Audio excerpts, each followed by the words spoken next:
സുഗമോദേവി സീരിയലിലെ ഇന്നത്തെ എപ്പിസോഡ് റിവ്യൂയിലേക്ക് എല്ലാവർക്കും സ്വാഗതം. അങ്ങനെ ദേവികയാണെങ്കിൽ സത്യങ്ങളൊക്കെ തന്നെ അരുന്ധതിയുടെ വീട്ടിൽ വെച്ച് അറിയുകയാണ്. ഋഷി തന്റെ പക തീർക്കാൻ വേണ്ടിയിട്ടാണ് പ്രഭാവതിയെ ഒളിപ്പിച്ചു വെച്ചിരിക്കുന്നതെന്നും അത് അരുന്ധതി അറിയുകയും അരുന്ധതിയാണെങ്കിൽ ഋഷിയോട് സത്യം പറയണം, നീ എവിടെയാണ് പ്രഭാവതിയെ ഒളിപ്പിച്ചു വെച്ചതെന്നൊക്കെ ചോദിക്കുന്നുണ്ട്. ഋഷി പറയുകയാണ്, ഞാൻ ദേവികയ്ക്ക് വേണ്ടിയിട്ടാണ് ആ പ്രഭാവതിയെ ഒളിപ്പിച്ചു വെച്ചിരിക്കുന്നത്, ദേവിക ജയിക്കണം എന്നൊക്കെ.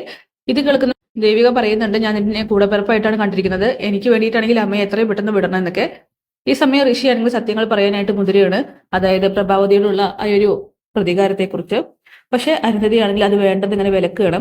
എന്തായാലും ഈ സമയം ഋഷി പറയുന്നുണ്ട്, നിങ്ങൾ ആര് പറയുന്നത് ഞാൻ കേൾക്കാൻ പോകുന്നില്ല, പ്രഭാവതി അവള് എന്റെ ഇരയാണ്, എന്റെ ജീവിതം നശിപ്പിച്ച ആ സ്ത്രീയെ ഞാൻ ഒരിക്കലും വെറുതെ വിടില്ല എന്നൊക്കെ പറഞ്ഞു നിൽക്കുമ്പോഴാണ് അവിടേക്ക് ഋഷിയെ കൊണ്ടുപോകാനായിട്ട് വണ്ടി വരുന്നത്. ഋഷിയാണെങ്കിൽ ആരോടും ഒന്നും പറയാതെ ആ വണ്ടിയിൽ കയറി പോകുന്നു. ഈ സമയം ദേവികയാണെങ്കിൽ അരുന്ധതിയോട് ചോദിക്കുന്നുണ്ട്, എന്താണ് അമ്മയും ഋഷിയും തമ്മിലുള്ള പ്രശ്നം, മേഡം എന്തിനാണ് അമ്മയെ വീട്ടിൽ വന്ന് ഭീഷണിപ്പെടുത്തിയത്, അപ്പോ എന്തൊക്കെയോ പ്രശ്നങ്ങൾ പുകഞ്ഞെരിയുന്നുണ്ട്, സത്യത്തിൽ നിങ്ങൾ തമ്മിൽ എന്തോ ഒരു ശത്രുതയുണ്ട്, അതുകൊണ്ടാണ് മേഡം എന്നെ ഇത്രത്തോളം സ്നേഹിക്കുന്നതും കൂടെ നിർത്തുന്നതും അമ്മയ്ക്കെതിരെ മത്സരിക്കാനായിട്ട് പ്രേരിപ്പിക്കുന്നതും. ഇതൊക്കെ കേട്ട അരുന്ധതിയാണെങ്കിൽ ഒന്നും മിണ്ടാതെ അങ്ങനെ നിൽക്കുകയാണ്. എനിക്ക് മേഡത്തിനോട് ഒരൊറ്റ കാര്യമേ പറയാനുള്ളൂ, എന്റെ അമ്മയ്ക്ക് എന്തെങ്കിലും ഫോറലേറ്റാൽ പിന്നെ ഈ ദേവിക ആരാണെന്ന് മേഡം അറിയാം. അങ്ങനെ അരുന്ധതി പറയുന്നുണ്ട്, ഇതൊന്നും ഞാൻ അറിഞ്ഞിട്ടില്ല എന്ന്. എന്തായാലും മേഡത്തിന്റെ മോനെ കാര്യങ്ങൾ പറഞ്ഞ് മനസ്സിലാക്കി അമ്മയെ എത്രയും പെട്ടെന്ന് വീട്ടിലേക്ക് തിരിച്ചെത്തിക്കണം, അല്ലെങ്കിൽ ഇത് വലിയ പ്രശ്നങ്ങളിലേക്കാണ് പോവാൻ നിൽക്കുന്നത്. അച്ഛൻ അവിടെ മരിച്ചുകൊണ്ടിരിക്കുകയാണെന്നൊക്കെ പറയുകയാണ്. എന്നിട്ട് ദേവികയാണെങ്കിൽ നമ്മുടെ അരുന്ധതിയെ ഭീഷണിപ്പെടുത്തി അവിടെ നിന്നും ഇറങ്ങി പോകുന്നുണ്ട്. അങ്ങനെ വീട്ടിലേക്ക് എത്തുന്ന ദേവിക കാണുന്ന കാഴ്ച എന്ന് പറയുന്നത് സിദ്ധാർത്ഥനാണെങ്കിൽ ആകെ തകർന്നിരിക്കുകയാണ്. പാർട്ടിക്കാരുടെയും മറ്റും ഹോളും മറ്റൊക്കെ ആ സിദ്ധാർത്ഥൻ ആകെ വലഞ്ഞിരിക്കുന്നു.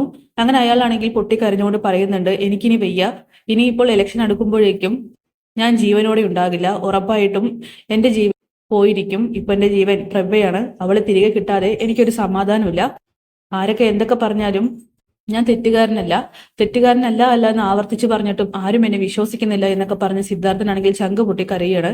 ഇത് കേൾക്കുമ്പോൾ രജനിക്കും ദേവികയ്ക്കും ആകെ വിഷമാവുന്നുണ്ട്. നന്ദനും ഗിരീഷൊക്കെ തന്നെ സിദ്ധാർത്ഥനെ പറഞ്ഞ് സമാധാനിപ്പിക്കാനായിട്ട് ശ്രമിക്കുന്നുണ്ട്. അയാളാണെങ്കിൽ വാവിട്ട് കരയുന്നു.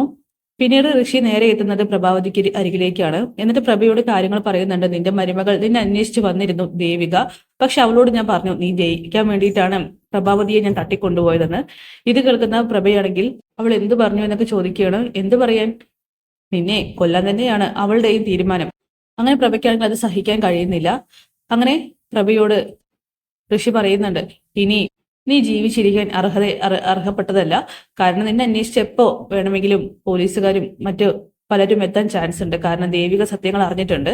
അതുകൊണ്ട് നീ വളരെ സന്തോഷത്തോടു കൂടി തന്നെ പരലോകത്തിലേക്ക് പോകണം, എന്റെ ജീവിതം നശിപ്പിച്ചവളാണ് നീ, നീ ഒരിക്കലും ഇനി നിന്റെ മക്കൾക്കൊപ്പം സന്തോഷത്തോടെ ജീവിക്കരുത്, അതിന് ഞാൻ സമ്മതിക്കില്ല എന്നൊക്കെ പറഞ്ഞ് ഋഷിയാണെങ്കിൽ കൂട്ടുകാരോട് ആ ഒരു കൃത്യത്തിന് മുതിരാനായിട്ട് പറയുകയാണ്. അതായത് കത്തി കൊടുക്കുന്നുണ്ട് അതിലൊരു.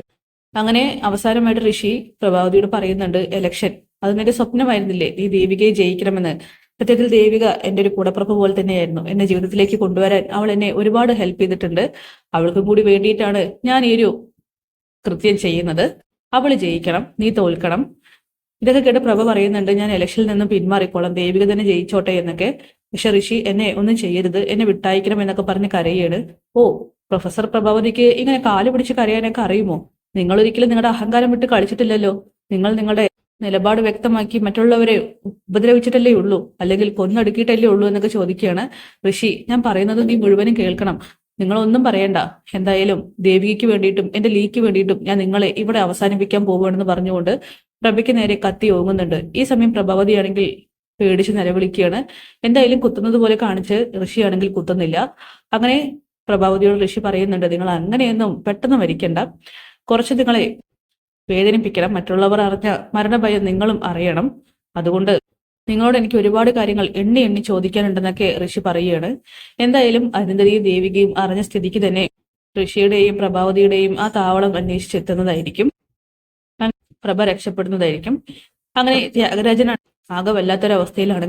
കാരണം സിദ്ധാർത്ഥന്റെ മുഴുവൻ കണ്ണുകളും ത്യാഗരാജനിലാണ്.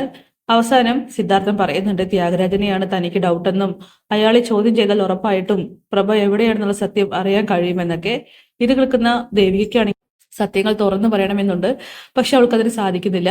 എന്തായാലും ദേവിക തന്നെ ഇറങ്ങി പുറപ്പെടുന്നുണ്ട്, എവിടെയാണ് പ്രഭാവതിയെ ഒളിപ്പിച്ചിരിക്കുന്നത് എന്നറിയാനായിട്ട്. അപ്പൊ കാത്തിരിക്കാൻ നമുക്ക് കിടിലൻ എപ്പിസോഡ്സിനായിട്ട്. ബൈ.